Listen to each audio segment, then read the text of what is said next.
A man and a lion were discussing the relative supremacy of men and lions. The lion proposed that lions were superior because of their awesome strength. Not even 5 men could match the strength of one lion. The man contended that he and his fellows were greater than lions by virtue of their distinguished intelligence. The man and the lion continued to debate the merits of their respective species, hoping to persuade the other to concede defeat. "Come now, and I will soon prove that I am right," cried the man. So he took the lion to the public gardens and showed him a statue of Hercules overpowering a lion and tearing its mouth in two. "That is all very well, but proves nothing," said the lion, "for it was a man who made the statue." Moral of the story: we can easily represent things as we wish them to be. The framework of critical thinking allows us to realize that sometimes things can be manipulated to represent a certain viewpoint without telling us the complete story.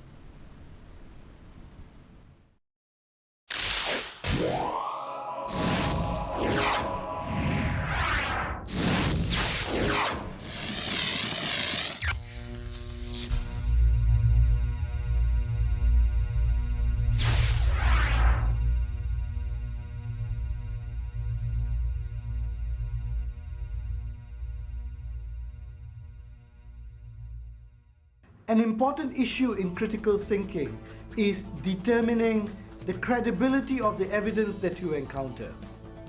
How credible is the evidence? This is the core aspect of critical thinking that we try to determine before we make a judgment. Otherwise, the judgment that we make may not be a reasoned judgment. Let's start this episode by looking at how to evaluate the credibility of evidence. We have an accident scene here. 2 cars have collided. We've got driver 1 driving the first car and driver 2 driving the second car. And we have an eyewitness who's observed the crash. What caused this accident? Well, it could be a number of factors. Carelessness, mistakes, wrong judgment on the road, negligence. Could be a whole host of reasons why this accident happened. Who caused the accident? Was it driver 1 or was it driver 2? Or was it both drivers that caused the accident? If you were to ask driver 1, the first driver, who caused this accident, what is he likely to say?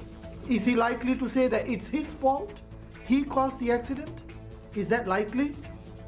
Or is it more likely that he will put the blame on driver 2, driver number 2, and say that driver number 2 caused the accident? Now, if you ask driver number 2, what's he likely to say? Is he going to say that he caused the accident, or is he more likely to say it was driver 1's fault? Why? Why do we have 2 differing accounts of one incident? Same accident, both people were involved. Why do we hear 2 different stories? We have to examine the motive of both the parties. Here we are getting into the core of critical thinking. Let's look at this chart. This chart shows a very clear picture of the motives of each party. You will notice that there are 3 key areas in motive when we are looking at the motive. The first is what we call vested interest. Vested interest to tell the truth or vested interest to lie. And we will be examining vested interest in this episode. There are other things in motive that we have to determine. Neutrality. Is the party, is the person we are talking to, is he or she a neutral person or not? That's the second aspect we have to look at. The third aspect is bias. Is the person biased? Does he or she have preconceived notions? Is there conditioning that's coming in? That's the third aspect of motives, which we will examine in a future episode. For now, we're going to focus on the very first thing, vested interest. Mind moves matter. In the example of the accident that we looked at just now, both parties stand to lose if they admit fault. Both of them lose. If driver 1 says it was my fault, he stands to lose. If driver 2 says it's my fault, he stands to lose. Now, in a situation like this, both parties want to protect themselves. They do not want to put themselves at fault. Here, they have a vested interest. A vested interest situation is one where they personally benefit by either telling the truth or by not telling the truth. That's what vested interest means. Now, in this case, the example that we're talking about of the car accident, both drivers have a vested interest. One is maybe not to give all the facts. Driver 1, for example, may have been really sleepy. He was falling asleep when he was driving. He could not concentrate. But it's not in his interest to give that information. So he doesn't give that information. He doesn't give all the facts. Driver 2 may have different reasons. He's got a vested interest, but he may not give complete facts either. Maybe his car brakes are not very good. Maybe his turning lights or indicator lights do not work. But he's got a vested interest not to give this information. If he does, the fault is likely to be pointed back to him. So he has a vested interest not to give all the information. Worse still, both of them have a vested interest to lie. They have a reason to lie to protect themselves. For example, driver 1 may lie and say that the other driver was speeding. In critical thinking, we examine the motive of the person when we are trying to determine, can I believe what he is saying? Is the evidence credible? We have to look at the motive. And the first motive that we have to look at is, does this person have a vested interest? Does he or she stand to benefit by either not giving all the facts or by outrightly lying? The other driver may lie and say, it wasn't me who caused the accident. The other driver was reckless. He lost control of his car. It had nothing to do with me. That may be a lie. It's vested interest. A vested interest is present when the person benefits by not telling the truth, in this case, by not telling the truth or by not giving all the facts. And why does a person lie? Usually because of 3 reasons. One is to avoid being blamed, like in the example we're talking about here. Both drivers could lie to avoid being blamed. 2, to avoid punishment. There is a fear of punishment, that if the truth is told, the person will be punished because he's done something wrong. That's the second reason why the person may lie. The third one is to somehow benefit from the situation, to personally benefit out of a particular situation. These are reasons to lie. Because both drivers here have a vested interest, they are not neutral parties. We have to examine the motive before we can accept their testimony.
there are two distinct classes of what are called thoughts.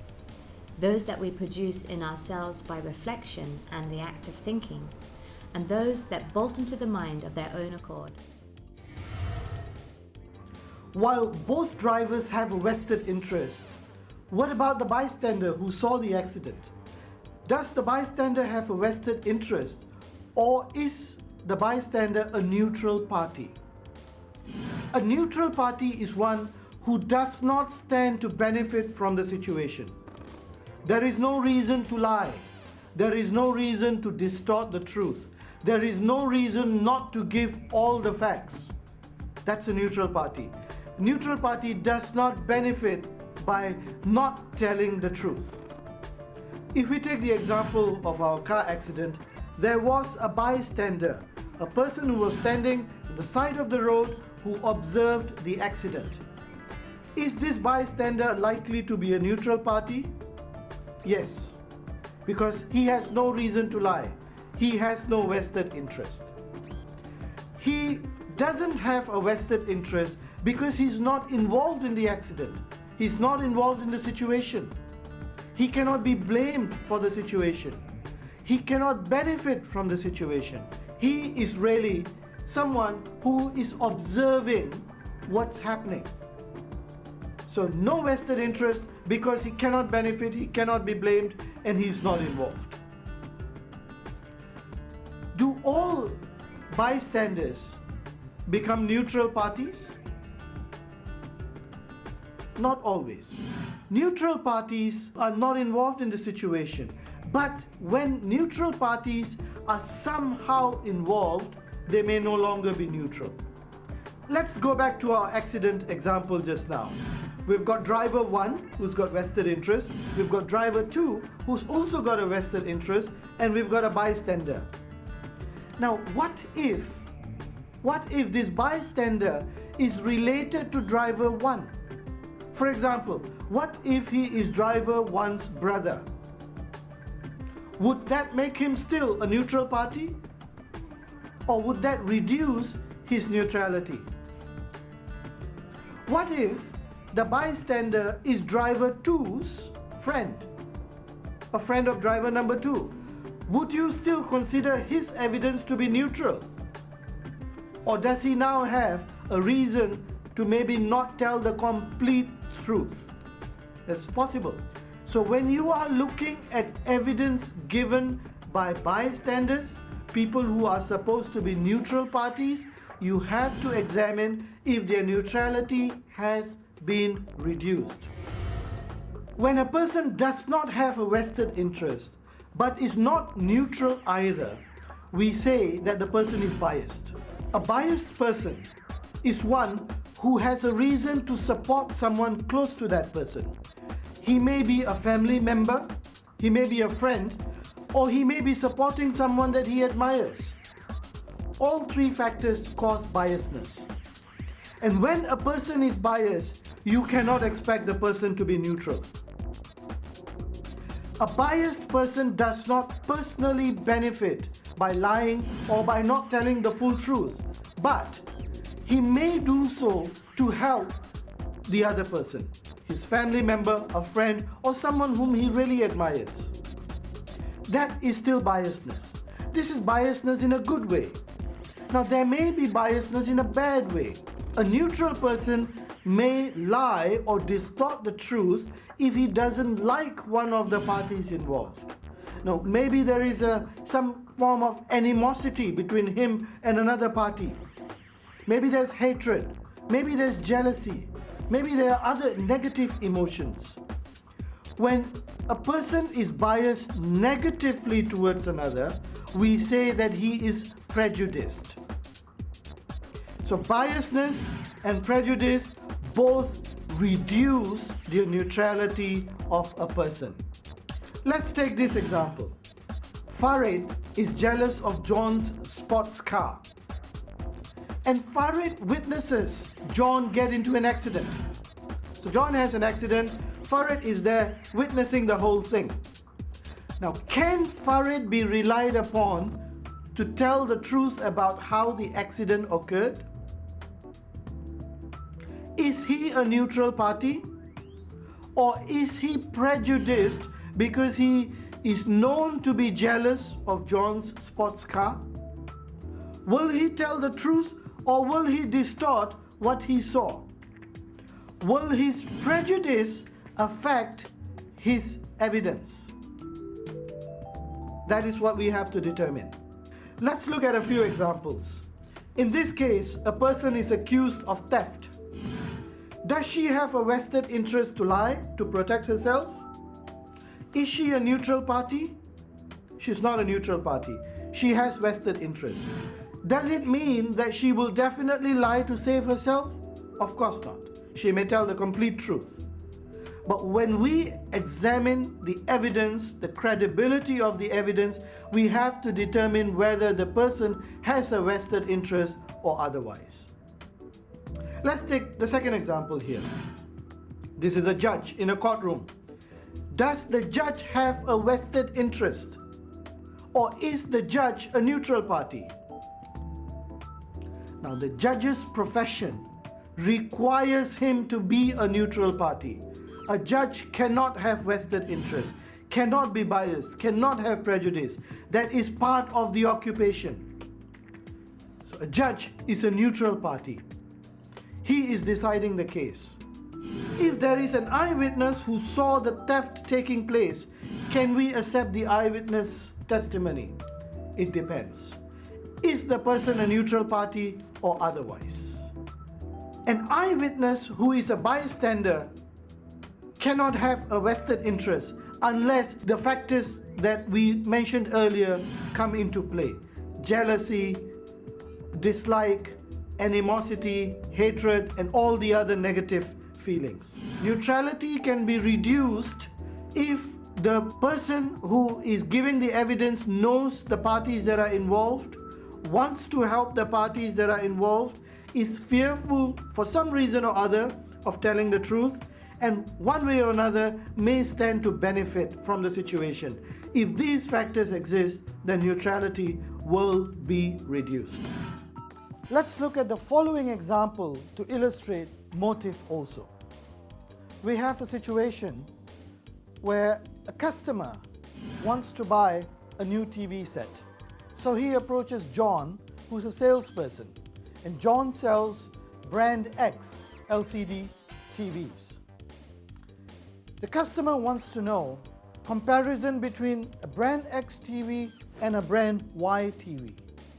So he asks John, the salesperson, for his opinion and for a comparison before making a decision whether to buy brand X or brand Y. Now let's walk through this scenario. John is the salesperson. Let's examine his motive.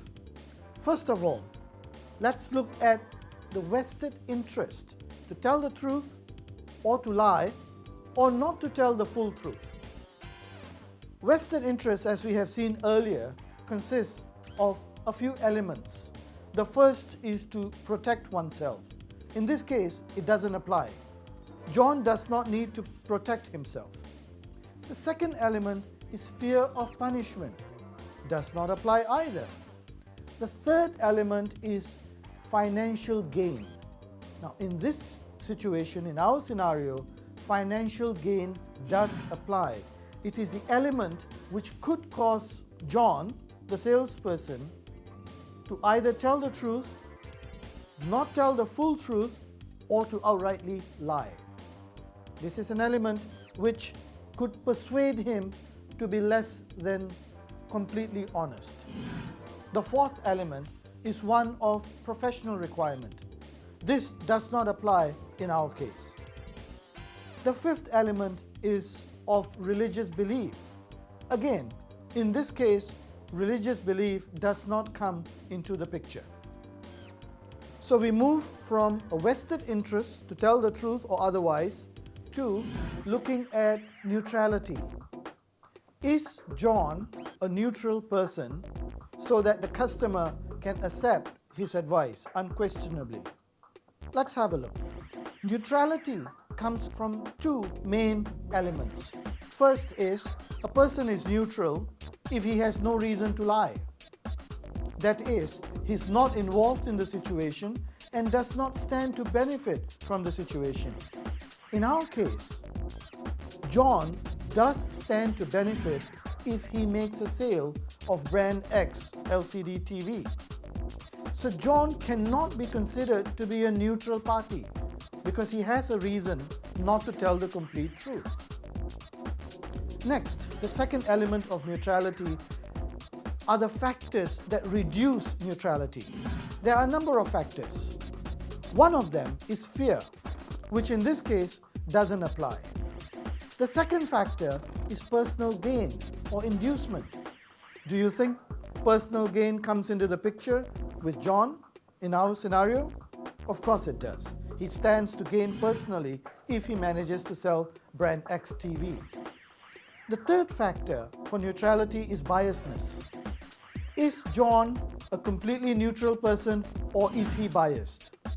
Is he a party to the entire scenario? Yes, he is. He sells brand X TVs. So naturally, he will be biased towards brand X and not be so favorable towards the other brands.